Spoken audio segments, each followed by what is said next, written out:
What is up guys, welcome back to the channel, welcome back to a brand new video. It's Chelsea 2, Aston Villa 2, and I know all of us wanted a win, but given the circumstances that we were 2-0 down at halftime, getting anything, even something from this game, I think is a win. I was not expecting us to make a comeback after we were 2-0 down. I'm not angry. On the other hand, I'm quite satisfied and happy that we were able to get something. We were able to show something in that second half and get a draw. Because normally second half we just capitulate. This time we didn't. But of course, we were robbed of the big party, the victory. If Disassy's goal would have stood 95th minute, Chelsea fans would have gone crazy tonight. But we have to settle for the 2-2 draw, which I have to say isn't too bad. Aston Villa, 4th, chasing Champions League, they're in form, they were leading 2-0 at half time. But we should have won this game. Not just the disallowed goal. Overall, we should have won this game, but lots of positives. And these are the games why I've been Poch in all season. You can see there is something up there, there is something. I mean, this is the guy that almost won Spurs a trophy. That's equivalent to Jesus walking on water. That's why I keep saying, he's not lost it. He has a tactical brain. So lots of positives to talk about today, especially in the second half. So we'll be discussing those, guys. Before we do, if you're new around here, do leave a like on this video and subscribe to the channel if you enjoy. Now, talking about the game, it was a horrible start. It was like the Arsenal game. 4 minutes in, we concede. First goal, Cucurella on goal, John McGinn. If I'm being honest, it could have been avoided. It's not like Watkins tapped it in. Cucurella tapped it in. It was going off target, so that could have been avoidable, but that's just our luck at this point. So it was looking like it's going to be like the Arsenal game. Everyone's heads dropped, but the players' heads did not drop. That's what I had to commend them about. They started well after the first goal, and 10 minutes in, we started doing something. We started passing it around. We started creating chances. And then Nicholas Jackson does score. And honestly, I did not expect him to finish that chance, especially against Martinez, but he does. But unfortunately, as our luck has been, he was offside. I mean, it did look offside, to be honest, but then when they drew the lines, I don't understand why your hand being offside matters. It's not like if you let us go with our hands, that's great, but it's not like you will. I just can't wait for the automatic offside rules and everything to get implemented from next season. The computerized offside decisions. That has to be done because the lines going over the shoe in the commentary game, that stuff is too controversial at this point. So it's not 1-1. We're losing 1-0, but we still keep making chances. Where we played well today, I have to say. Even if we would have lost, I can't say that we didn't play good. We did play well. But, as always, we just couldn't finish our chances. Then Jackson hits the post, another proof of that. And then, as we were looking to improve, we were looking into going into half-time, trying to make a comeback. Morgan Rogers, that's the difference. We get 6, 7 chances. They get 2 chances, they score 2 goals. That's the difference. They get a chance. Morgan Rogers, outside the box, shoots it, bottom corner, Petrovic can't get it. And then he drops the Cole Palmer on us. I'm going crazy. Oh man, if Palmer would have scored that 1v1 in the 94th minute and done the Cole Palmer, oh my god, that guy would have been absolutely destroyed. If Palmer in the 94th minute would have scored, done the Shiva celebration, that guy would have been absolutely dead inside. Unfortunately, it didn't happen. So 2-0, at this point, I'm like, this is it, We know that, we know what's going to happen. Second half, we're going to capitulate. But, we didn't. We played pretty good the whole game. And then, of course, then the goals start coming. The lineup is another thing I want to talk about. This was a good lineup from Poch. And Caicedo, man, finally, he's starting to live up to the hype. Finally, Caicedo is playing good. And I've got to say, I genuinely think this season, Enzo has had a big part in ruining the season. This is going to be a really controversial opinion, but Enzo has had a big part in ruining this season. I have to be brutally honest, the guy is not fit. He's been playing with injections, alright, so he can't do much. And we have seen now twice, when Caicedo plays with Gallagher instead of Enzo, you see a different version of him. So, I genuinely think the club has done a wrong thing to force Enzo to keep playing, to keep playing, to keep playing with all those injections. I think we were better off without him. Give him the rest, give him the surgery.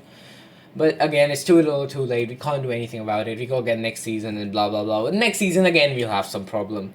This is the point. But moving on, let's stick to the positives. Caicedo was amazing. Then Madueke, Palmer wins the ball. Everyone's been talking about, oh, Gallagher's work ethic won the ball. No, Palmer won the ball for that first goal. Passes it to Gallagher. Gallagher gives it to Madueke, bottom left corner. And this is why I say, no matter, his attitude's not there, he's laughing after a loss, Madueke has something. Madueke is the best winger at this football club. Palmer is more of a cam and whatever. Winger, Madueke is the best at the club. He's more effective than Sterling right now. Sterling's been out of form and stuff. So there's no way Madueke deserves to be benched. We have Mykhailo Mudryk on the other hand. On this very channel, I said one day that Mykhailo Mudryk is going to be the next Eden Hazard. Well, I take my words back. I'm ready to give out a retraction video if you want. Because my statement could not have been more wrong. What is this guy up to? He's doing nothing. Genuinely, he's doing nothing. Like, absolutely nothing. I think from next game, we have to shift Madueke left, Palmer right, Gallagher at cam, and Cassidy in midfield. Mudryk is doing absolutely nothing. Or we play Jackson on the left and Washington up top. We've paid 20 million for Washington. Why don't we play him? So then comes the Madueke goal. And then 20 minutes later, Gallagher with an absolutely insane strike. Top left corner. Absolutely amazing. 2-0. And then it could have been perfect. Cole Palmer. I think Badiashile is the one who kicks it up. Defender can't clear it out. Palmer gets the ball, dribbles past one, dribbles past two, 1v1, everyone's off their seats, 95th minute, and Palmer's, he hits it straight at the keeper, it's a save, and at that moment, you can see the Poch videos on Twitter and everywhere, he drops to his knees, Poch just falls down, he's like, oh my god, because, oh my god, that, Palmer would have won Ballon d'Or, Palmer would have won the Ballon d'Or if he would have scored that last minute goal. The hype around Palmer would have been insane. Especially, someone... I know it's that guy's celebration, but Morgan Rogers did the Palmer celebration as well. Palmer would have done that in the 95th minute. After completing the comeback, it would have been insane. And then, of course, it's the foul, the Badiashile. And you know what's crazy? After all that's happened over the last month, if the winning goal would have been scored by a Badiashile assist and a Disassi goal, that just epitomizes Chelsea Football Club, man. Anything can happen at this club. Anything. Absolutely anything. I mean, then they score. This is the only problem I have with VAR. We're not allowed to, be happy or sad as we normally were. Because we know that, hold on, this isn't final. I don't get as excited for goals anymore. Just like the Jackson one, because I know, oh wait, it's going to be checked. Before, immediately after the goal, they would have raised the flag up before VAR. So we know if it's offside or not. But then you have to wait, you have to calm down yourself, you have to see. And by then, it's been a few minutes, you don't get the hype created. This is why Pochettino said it in an interview, VAR is ruining football. Honestly, I don't like VAR. I was pretty neutral on the subject, but this season the amount of things that's been happening, man, I don't like VAR anymore. Not just because of Chelsea, because of the Liverpool incident, everything, the Nottingham Forest thing, just something has happened this year. Refereeing has been absolutely atrocious. It has to be addressed. So at the end of the day, it's 2-2, and then it's 1 point. We're still in 9th, even though we're 1 point behind West Ham with 2 games in hand. I am sure we'll finish 8th this season. We will finish above West Ham. We have a game against them coming as well. But next up we have the Tottenham game, and if I'm being honest, the way we played in that second half, if we carry this on to Tottenham, I think we're going to beat them. I think we're going to beat Tottenham. If we can play the way we did in that second half, we could beat Tottenham. And if we beat Tottenham, the confidence is going to start to rise again. And I hate this, man. They keep giving us hope. Man U drew again. West Ham drew again. We're getting so many chances. Newcastle were even trailing to Sheffield United. The amount of hope that gets generated for Europa League, Conference League is unreal. But I don't think we're gonna make it at this point.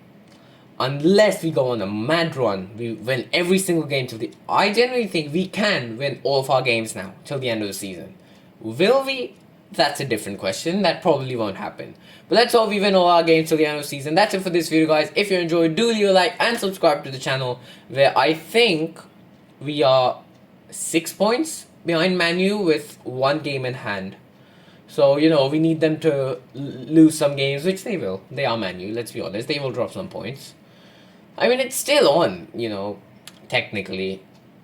We just have to, we have to hope, we have to be lucky that we somehow end up in a Conference League or a Europa League spot. I'll take Conference League. Many people are like, we shouldn't look at Conference League, as something to celebrate. But I'll, any day, take something over nothing. Any day. It's going to be a chance for a trophy, and winning Conference League next season could give us Europa League for the season after. So that's all for this video, guys. I'll see you next time. Have a good day, and goodbye.